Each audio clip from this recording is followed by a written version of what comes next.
And so the courier who had cheated death in the cemetery outside Good Springs cheated death once again, and the Mojave Wasteland was forever changed. The new California Republic celebrated its second victory at Hoover Dam, establishing definitive control over the entire Mojave Wasteland. Soon after, they negotiated terms to annex the Strip, Freeside, and many surrounding communities.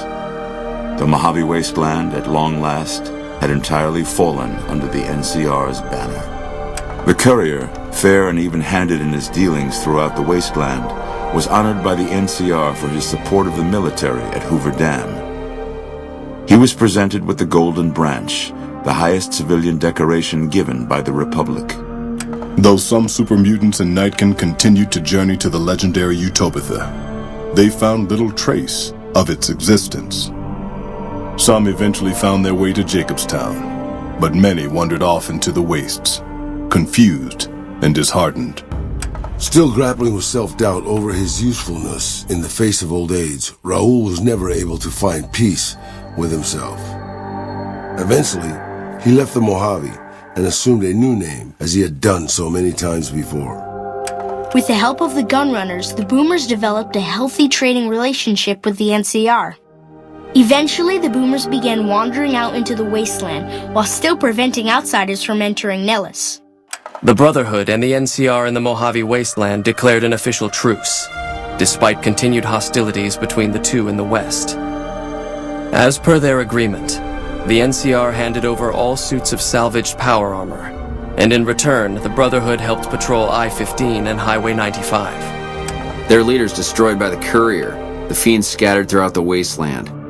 Without the organization of Motor Runner, Cook, Violet, and Driver Nephi, they were easy prey.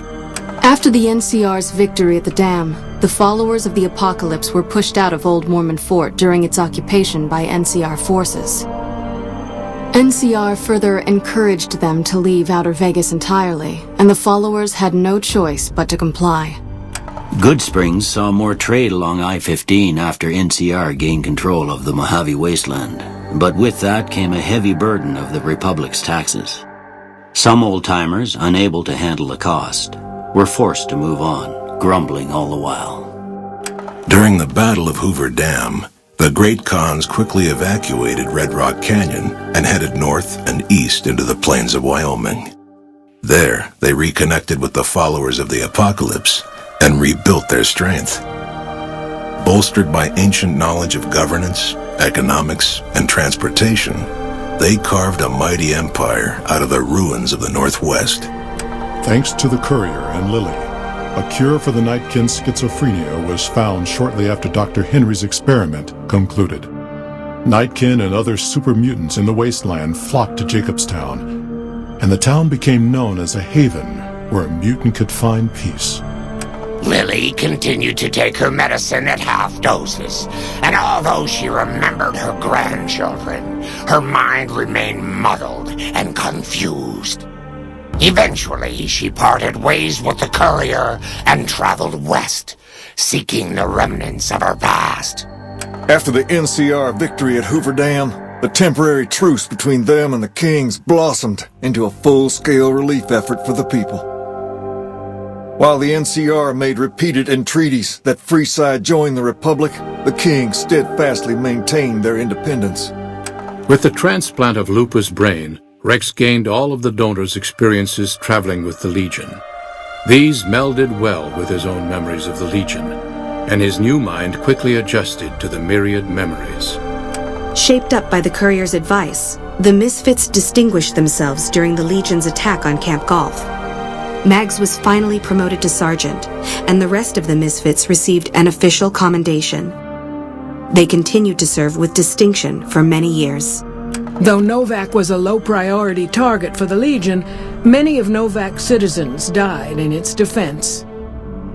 In the weeks that followed, several bright followers returned to Novak to help restore its defenses, allowing it to remain independent of NCR.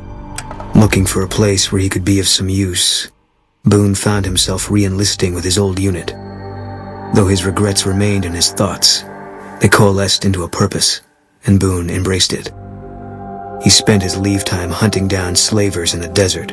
His first recon beret, the last thing they never saw. After Hoover Dam, the leaderless powder gangers at the correctional facility vanished into the wastes, leaving the prison empty.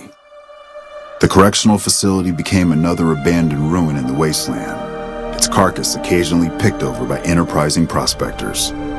Armed with a wide array of improvised explosives and stolen weapons, the Vault 19 powder gang tormented the Mojave Wasteland for years. Citizens of the NCR were favorite targets, and they always suffered the worst fates.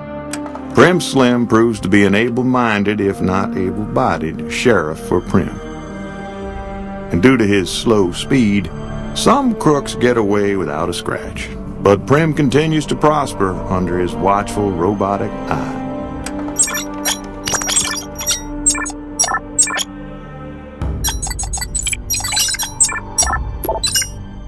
And so the Courier's Road came to an end, for now. In the new world of the Mojave Wasteland, fighting continued, blood was spilled, and many lived and died just as they had in the old world. Because war never changes.